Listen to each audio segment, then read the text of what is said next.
first down. The handoff to Marlon Mack. Huge hole, 50-yard line. He's at the 40, still going near sideline. He's at the 10.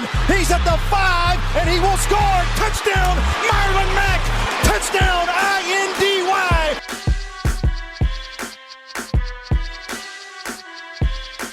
And again, it's picked up. It's Darius Leonard. Leonard with his second INT, and he's streaking down the near sideline. He's at the 40. He's at the 30. He's at the 20. He's going to go. A pick six for the Maniac. Horseshoe is back, baby. The horseshoe is back. What is going on, Colts Nation? Welcome back to another episode of the Bring the Juice podcast. Today was officially the first day of full padded practice and training camp. So today we kind of want to break down a few different things that happened in training camp. We'll start with the injuries. So Frank Reich talked about it. He said Justin Houston had a minor collision yesterday, and that kept him out, something within the neck area. And then Braden Smith had a foot injury, but Reich says it appears minor. He's not really concerned about it. And then cornerback Kenny Moore, he left practice today with a strained groin, and there hasn't been any updates on what exactly that means for Kenny Moore. So a few notable injuries. Hopefully none of them are major concerns, and hopefully none of them hinder how these three players and their availability week one. Derek, what are your thoughts on these three guys getting injured and been injured these last couple days? Yeah, like you said, certainly not a great start for them. But, it sounds as though it's not anything too bad for most of these guys. They said they're going to keep an eye on it over the next day or two to see if anything progresses or degresses. But, Houston with that neck injury, I'd imagine it was probably just precautionary, probably had some stiffness in the neck, be like, okay, take a couple days off, just make sure that doesn't get worse. And Braden Smith, I didn't hear much about that one. So if it wasn't big, I wasn't seeing it on Twitter. So my guess is it probably wasn't really bad. Which is a good sign. Kenny Moore, that's an interesting one. Like you said, the groin. Groins are very specific, and they're very touchy when it comes to kinds of injuries like this. It could be have him out for a few weeks. It could have him out for a few days. It depends on the severity. Again, we're being told that these guys are getting these injuries, but we haven't had any updates yet. So kind of hard to gauge it. But from what it sounds like, none of it's too serious. So hopefully that remains the case. Because, if they miss a couple days or if they miss this week, I don't care. That's fine. Just, as long as injuries don't continue to happen with the rest of the guys. Absolutely. Speaking of some of the guys, so I made a video the other day basically looking at some guys that I felt like needed to have very strong training camps in order to make the final 53-man roster. One of the guys was Tyquan Lewis, and it seemed like, based off of what I heard today, Tyquan Lewis was one of the names amongst Al-Qadim Muhammad, LaRaven Clark, and Grover Stewart who shined on one-on-ones today. And so that has to be super encouraging, first off for the Colts and also for Tyquan Lewis. It's been a very forgettable couple of years for Lewis since he's been brought into the league. Derek, how good do you think this is, in your opinion, for Tyquan Lewis to start off strong here in day one of full pads? It's huge. The guy definitely needs it. You mentioned it before. He's got to have a huge training camp. And, with the defensive line being so flexible this year with guys moving around, it's the perfect opportunity for Tyquan Lewis to take advantage of some opportunities. And honestly, I think the biggest thing for me was LaRaven Clark, hearing his name brought into that. Really excited to hear LaRaven Clark making good strides.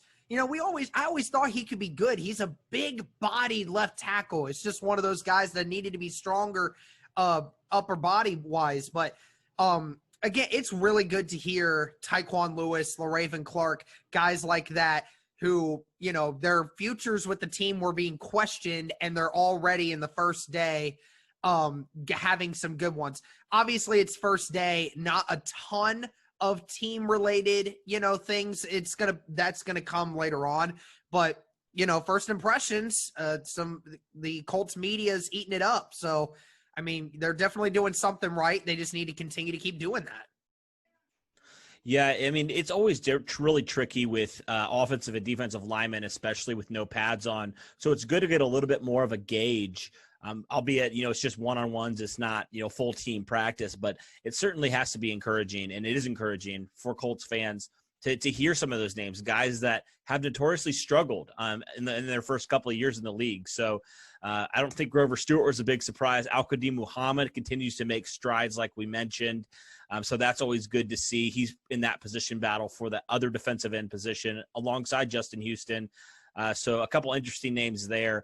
And you mentioned position flexibility, Derek. One guy who played a lot of defensive end today, Danico Autry. He's the guy that we thought potentially could have that. He's played some defensive end in his time with Indianapolis, and he played some defensive end today.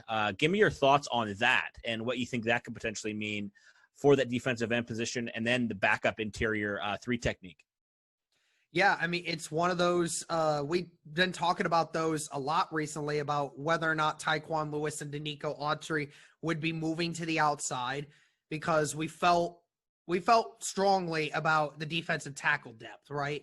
And they've already been saying today how the defensive line for the Indianapolis Colts just looks different with DeForest Buckner in the middle. So that's obviously a good sign. And you want to see Danico Autry be used in other ways. He's one of those guys that, I don't know if he quite works in the end position. I think he's fast enough to be able to do it. I feel like his mechanics are good enough. I just don't know if his body type is really what they want. I don't know if he's slimmed down or not. But, he's a pretty big guy to be coming off the edge. That's certainly something that I would want to look forward to seeing. But I think it also just depends on who you want as your best pass rushers out there, right? You'll have DeForest Buckner.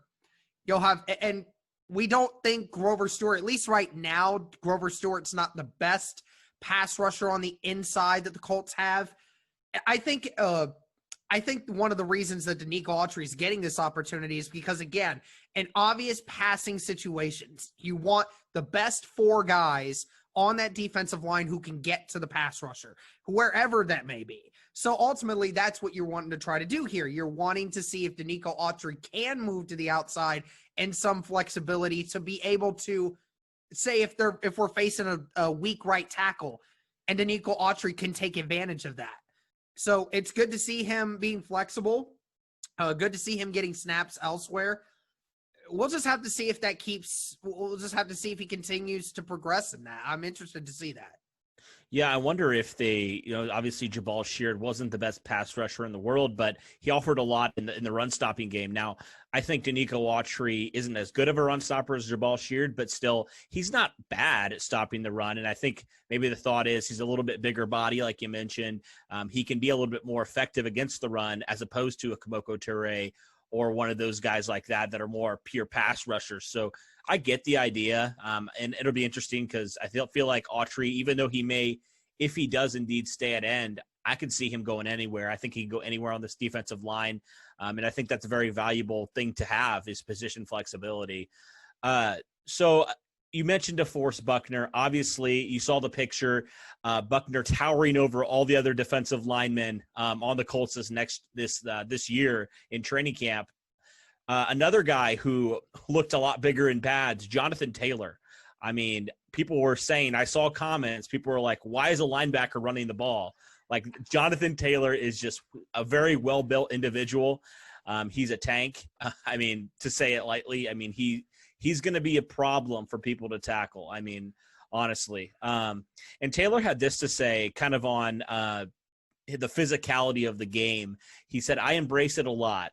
I embrace keeping the chains moving, and to do that, you have to be physical and grind out some yards, and I take pride in that. Derek, what were your initial thoughts of seeing Jonathan Taylor finally in pads for the horseshoe this year? I'm looking at the video right now. I have it up, and I mean, wow. I mean, Indianapolis Colts even saying he's larger in pads, which is incredible to think of. I mean, listen, Dillon Murphy, who follows me, and I follow him. I love you, man, but this comment you made about this, he says, why do I fear he'll be Trent Richardson? Oh, I saw that. Like, Dillon, look, man. Look, Dillon, listen. Trent Richardson never had the drive to get better. That's the issue. He was great in college because his athleticism was so amazing compared to everyone else.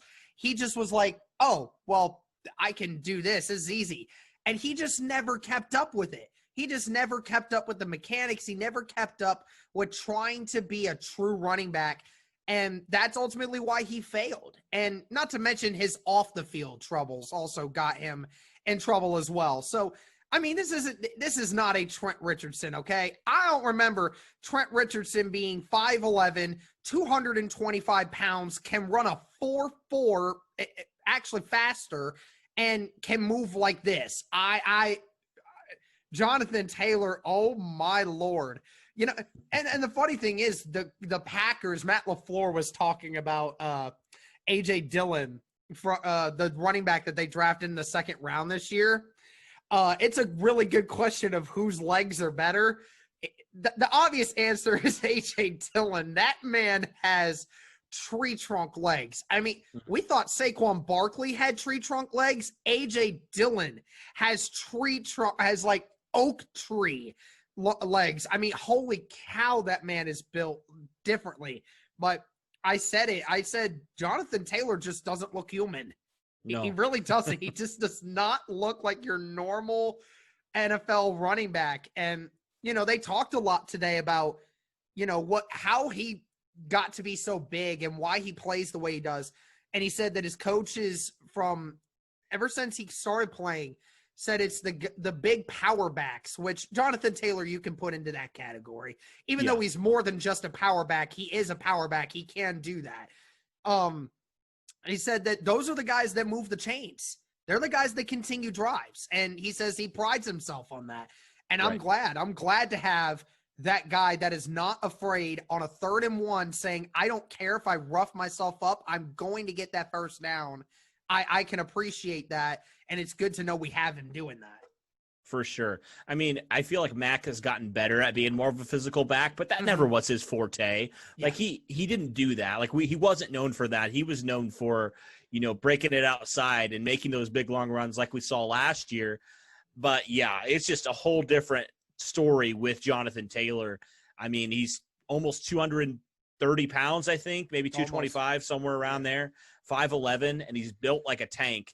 You just got to think, man, Jacksonville and Houston must just be like, oh my gosh, we had to tackle Derek Henry twice a year. Now we have to try to tackle this guy twice a year. Yeah, I mean, those AFC South defenses, especially those two, good luck. I mean, man, it's amazing because the AFC South has tons of running backs that play the same way. Okay, Jacksonville has Leonard Fournette. He's always been a power back. We know that. Right. Obviously, the Colts now have Jonathan Taylor to take that role. The Texans have David Johnson. David Johnson can do a bunch of things, but David Johnson is a physical running back. He's never been afraid of physicality. And obviously, you have Derrick Henry, who makes a living off of just making people just shredding tackles. I mean, it really is incredible. This AFC South division, everyone has one of those running backs. Yeah. It definitely is. And Jonathan Taylor definitely brings another physicality to this Colts running room that they desperately needed the last couple years. So Ryan Kelly was talking today with the media about the cadences, Phillip Rivers' cadences. He said cadence is a big thing. Can't stress that enough. How he sees things being Phillip Rivers, how he communicates. He brings a certain skill set, knowledge, and IQ of football that I haven't seen before. Now, keep in mind, he's worked with Andrew Luck before. Yeah. We've done a great job honing in on that, getting all 5 guys with him on the same page. First off, Derek, talk to me about that, and then we'll move on to the second part about Ryan Kelly. Yeah, so I retweeted and commented on Laura Overton's one where she was talking about that. And it makes sense because, you know, even though Andrew Luck was really good and his cadence, you could always know when it was going to happen because that raspy voice – that screechy, raspy voice, you always knew when it was coming. Can you do it? Can you do the voice? I think I can. I probably could, but we'll do that at a different time. I feel like I could. I would have to re-listen to it, and now I think I could probably do it. But no, Phillip Rivers, I understand that because it's good that Ryan Kelly is admitting to it that Rivers has so many years in this league. He knows how to do this, right? He knows how to get cadences down, knows how to get people off sides. I always said that cadence is so important when it comes to your offensive lineman and your quarterback, because knowing the cadences is the difference between you false starting and a defense going off sides. That's how it is. And Andrew Luck had a really good cadence. There were multiple times Andrew Luck caused people to jump off sides because of that yell. And Phillip Rivers has those as well. Phillip Rivers does it. And from what I heard, they've been in sync with each other ever since on-field practices started. They've been doing really well. Quentin Nelson said for like the first 3 days of practices, they didn't have one mishap with each other when it came to that. So, I mean, that's good. I'm glad that the offensive line is figuring that out. And I'm glad that Ryan Kelly's saying, we understand that this man is very smart. We're understanding it. He's saying he has an IQ of something I've never seen before. That's a good thing to hear from your from your starting center, who needs to know that cadence more than anyone else. So it's good to see. It's good to see Ryan Kelly getting into it. It's good that the offensive line seems to be getting the cadences with Phillip Rivers right away. Absolutely. It's so important for this offensive line, even now, because they don't have a whole lot of time, together. I think it was something like 11 padded practices before they opened down in Jacksonville. That's not a lot of time. Yeah. And Frank and Kelly even talked about it. He said it's nothing compared to past years. When you had an entire preseason, you were in pads, and now you only have 11 days. I mean, that you have to get stuff down, and you have to get it down very quickly. Yep. Speaking of Kelly, so he also said that he's hopeful for a contract extension, and that will happen soon. He says his agent has continued to talk with the Colts. I'm curious, Derek, do you think the Colts should extend Ryan Kelly? Obviously, we think they should, but when do you think they should extend Ryan Kelly? Should they do it before the season starts, during the season? What are your thoughts on extending Ryan Kelly? Well, I mean, they should do it before the season starts. They absolutely should, because the issue you then have is if you wait till after this season's over, Ryan Kelly's most likely going to ask for more money. And if you're the Colts, you obviously want to try to save some of that money. I mean, we know they're going to sign him. We know they have to. He's one of the most pivotal parts to that offensive line. He's a top 3 center in this league. And if we were to let him go, I guarantee you literally 90% of the rest of the NFL is calling Ryan Kelly's agent the moment that news comes out. The moment. They're not even hesitating. They're going to throw all that money at him because they know how pivotal he is. So they need to do this now. They need to get it done within the next week or 2 weeks. If they can, get it done before the season. So that way you have a little more leverage, and you already know you're going to do it. So you might as well just get that leverage now while you can. So that way, and even if he gets hurt partway through the season, it doesn't matter. You still know you're bringing him back. You still get him for good. You still get a small percentage discount on what you would have to pay him at the end of the season if he continued to play at the level that we know he can. So get it done now. Get it done now before the season. Get some, and it sounds like they're pretty much in it, right? I mean, Chris Ballard and the others have been in contact with his agent multiple times. I mean, I feel that a deal is on the verge of being broke here in the next week or so. Yeah, I definitely agree. Are there any other guys? I'm curious your thoughts. Any other guys that you would say, I think the Colts should extend them, before the season starts? Any other guys that come to mind? Not really a ton that I can think of right off the top of my head. If you're confident in an Anthony Walker to do that, I would say potentially do that. Outside of that, not a ton of guys that I would confidently sit here and say do that before the season starts. Ryan Kelly is one of the only ones that I can really think of. Yeah, no, that totally makes sense. I totally agree with you there. So I don't know about you, but just seeing all these live updates, man, that got me super pumped for the season. I mean, I was just like, oh my goodness, it's actually a reality now. Like, I think I never really, I knew it was coming up, but I was always like, I just have to wait till I actually like hear news about the Colts. It like actually new news, feels like you know? football season. It feels does. like football season now. It's amazing. It It's does. awesome. It's It's great to super see exciting. the maniac just being the maniac too. Absolutely. I love it. I love it. Absolutely. Well, that's kind of the updates for today. If there's any other updates, I will be sure to let you guys know. But for Derek and myself, thanks guys so much, and go Colts.